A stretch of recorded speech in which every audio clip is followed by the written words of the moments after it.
Afghanistan. The land conjures images of remote valleys, sturdy horsemen, beautiful orchards, and behind all of these, the ever-present threat of war. War is something which is not new to the indigenous populace of Afghanistan. This land of fierce women and brave warriors has seen its equal share of conflict. Let us now look at the history of this land.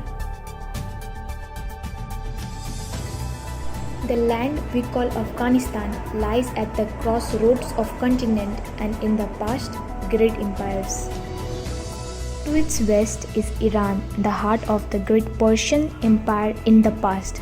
To its north are the former Soviet republics of Tajikistan, Uzbekistan, Kazakhstan, Turkmenistan, and Kyrgyzstan. To its east lies Pakistan, which in the olden days was part of India's northwest frontier province.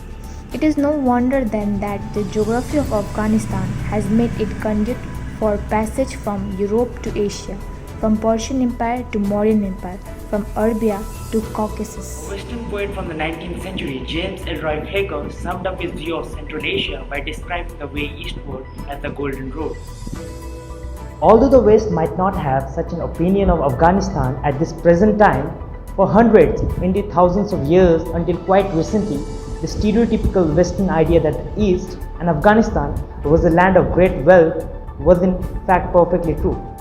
For centuries, Europe was in world terms a poverty-stricken and unimportant territory, whereas the East was a land of affluence, high-value international trade and intellectual achievement. And in these areas, Afghanistan can claim to have been a leader of the East. Afghanistan can thank its geographical position for its wealth. It sits at the heart of Central Asia, at the meeting point of ancient trade routes known together as the Silk Road that go out to all parts of Asia. Afghanistan has a macabre sovereign rich, the graveyard of empires. At various points of time, Afghanistan was the path of various empires. Most notably, Alexander's Macedonian Empire, the Mauryan Empire, the Mongol Empire, and the Mughal Empire. In the late 19th century, Afghanistan became a buffer state in the great game between British India and the Russian Empire. The Great Game is actually a reference to the expansionist cat and mouse political game played between the British and the Russians in the 19th century.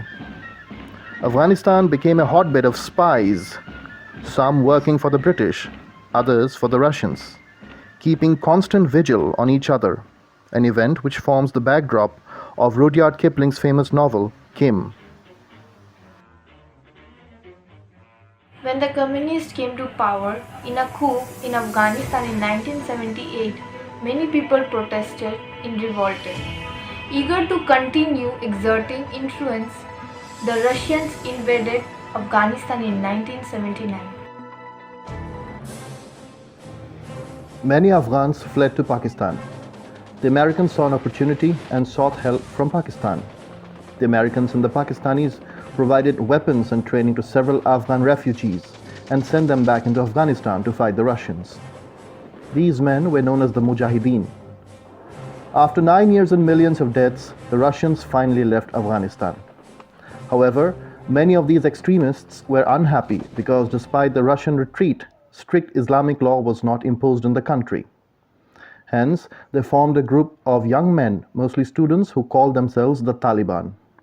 In 2001, when the September 11 attacks were carried out in New York, the CIA understood that they were planned by Osama bin Laden, a Saudi extremist who had been sheltered by the Taliban in Afghanistan. What does India gain or lose in the latest development of Afghanistan? India was actively involved in training the Afghan military as well as in various infrastructure projects. India has lot at stake in Central Asia. The purpose is to counter the balance and the threat from the China and Pakistan.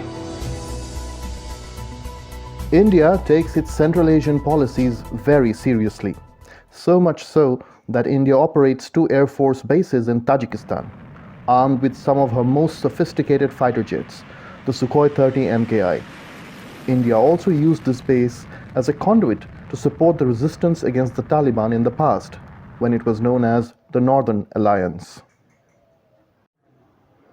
The world, and especially India, has a great deal to worry, given that a power struggle is imminent. The Taliban seem to be in control, but history has proved that in Afghanistan, loyalties shift quickly and factions appear in the blink of an eye. Intelligence agencies fear that the Taliban is currently collaborating with other terror groups such as the Al-Qaeda and the Jaish-e-Mohammed in planning future terrorist activities, including disturbance in Kashmir. One can literally walk into Pakistan-occupied Kashmir from Afghanistan and from there into the Indian side, which is only a stone's throw away. What is the world going to do about Afghanistan today? Why has the United Nations not taken any concrete action to fight the Taliban? Will the terror campaign in Kashmir even worsen? Nobody knows yet, but this silence will certainly cost everyone a heavy price.